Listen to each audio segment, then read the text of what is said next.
Good day, Madam and Sir. I'm Sheila Eldamayo. I'm 34 years old. I'm a single mother, blessed with 2 children. My father passed away in 2020. My mother is a housewife. I have 2 brothers and 1 sister. I live in Dasmariñas City, Cavite in Philippines. I am a high school graduate. I am a Roman Catholic. My hobbies are cleaning, cooking, and taking care of children.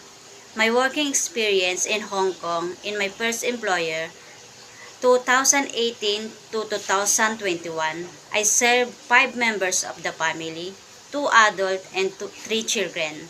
In my second employer, 2021 to 2022, I served 4 members of the family, 2 adults and 2 children. Sir and Madam, if you hired me, I will give my very best to serve your family. I will treat your family as on my family too. I will follow the rules and regulations that you gave to me. Thank you, Madam and Sir. I hope to see you in Hong Kong.